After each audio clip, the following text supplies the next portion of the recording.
Okay, let's talk about a problem that every single company faces. I mean, every company that sells a product. We're talking from the massive online giants all the way down to your local corner store. They all wrestle with this one huge billion-dollar question. And we're going to dive right into it. Because this thing, it affects pretty much everything you and I buy. And get this, a new technology is completely changing the game. So, what is this huge question? Well, at its core, it's actually super simple, but the answer is incredibly difficult. It's this: do we have too much or not enough? For any business out there, getting that answer wrong, wow, it can literally be the difference between making it and shutting your doors for good. So, what are we really talking about here? You see, this whole dilemma is like a double-edged sword. On one side, if a business has way too much inventory, all that stuff is just sitting there. It's tying up cash that could be used for other things, and the cost to store it all, they just go through the roof.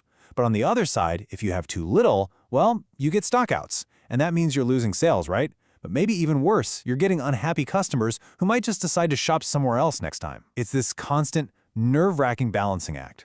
And all of this brings us to what I like to call the inventory Goldilocks problem. You remember the story, right? Businesses are always searching for that just right amount of product to keep on hand. Not too much, not too little, but just right. And listen, this isn't just some boring back-end, tidying up the stockroom kind of thing. No, getting your inventory right is absolutely fundamental to survival. I mean, we are literally talking about the lifeblood of a company's day-to-day operations. It's what allows them to compete, to grow, and to thrive. So, the thing you got to understand is that inventory is doing a whole lot more than just sitting on a shelf, right? I mean, yes, its main job is to make sure that when you want to buy something, it's there.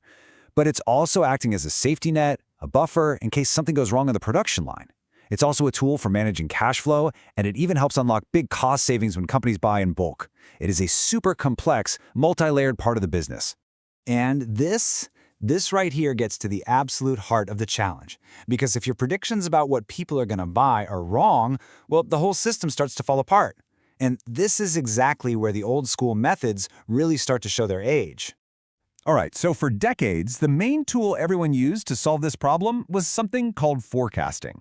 The idea was simple. You try to predict the future by looking at the past. But honestly, it's always been a bit like trying to see the future in a really blurry crystal ball. The whole idea behind it is pretty straightforward. You just look at your past sales, you look at the trends, and you try to guess what people are going to want to buy next. And based on that guess, you figure out when to reorder your stuff and how much to get. It's basically the engine that makes the whole supply chain run. But here's the catch. Our world today is, well, it's anything but simple and predictable, right? Market trends can change in the blink of an eye, some unexpected event happens on the other side of the world, and suddenly everything is thrown off. These traditional forecasting methods, they just can't keep up with this much chaos and uncertainty.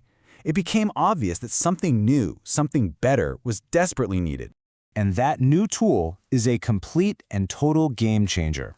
We are talking about deep learning. It's a really powerful type of artificial intelligence, and it is absolutely revolutionizing how we solve this age-old problem.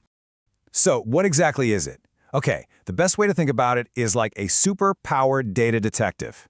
This thing can sift through just mind-boggling amounts of information. And I'm not just talking about old sales reports. No, it's looking at live social media trends, what local events are coming up, economic news, even the weather forecast.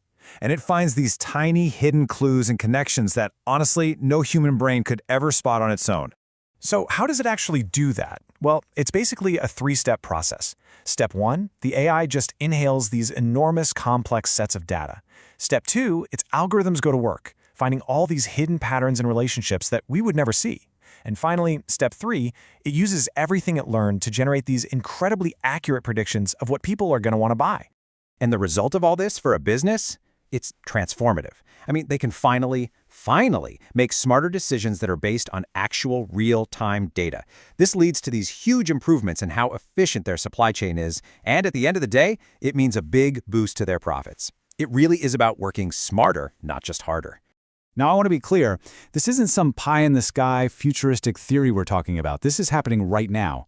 In fact, there's a massive boom in research that is proving just how effective this is. The academic world, they are taking very serious notice. In fact, the systematic review that this whole explainer is based on, It specifically points out a huge upswing in academic papers on this very topic. The momentum here is real, and you're about to see the data that backs it all up. Just look at these numbers, they really tell the story. Back in 2018, you had exactly 1 research paper on this topic. 1! Then after a quiet year in 2019, it suddenly jumps to 6 articles in 2020, and then another 6 in 2021. I mean, that is explosive growth. It just shows you how fast this field is taking off. So who's actually doing all this research? This is where it gets really fascinating. Now, you'd expect a lot of this to come from computer science and engineering, and it does. But look at this. A full 11% of the research is coming from folks in business management and accounting. And that tells you something really important. This isn't just some cool tech toy for programmers.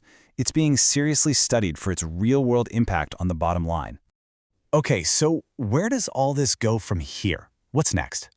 Well, as incredible as this technology already is, the truth is, researchers are really just scratching the surface of what's possible. The future of forecasting is looking even more exciting. The review we've been looking at points out a few key areas where things are headed. For one, scientists are working to build even smarter, more sophisticated algorithms. But they're also starting to ask, hey, can we apply these incredible prediction tools to other fields? Think about things like medicine or even agriculture. And of course, they're digging even deeper into how this kind of AI will continue to completely rewrite the rules of business management. And really, that's the big takeaway from all this. We are standing right at the very beginning of a massive technological revolution. The potential for deep learning to fundamentally change how every single business on this planet operates is just immense, and it is only just getting started. Which leaves us with one last big question to chew on. We've just seen how AI is solving one of the oldest and trickiest problems in business, predicting what we're all going to buy. So the real question we should be asking ourselves now is, what's it going to predict next?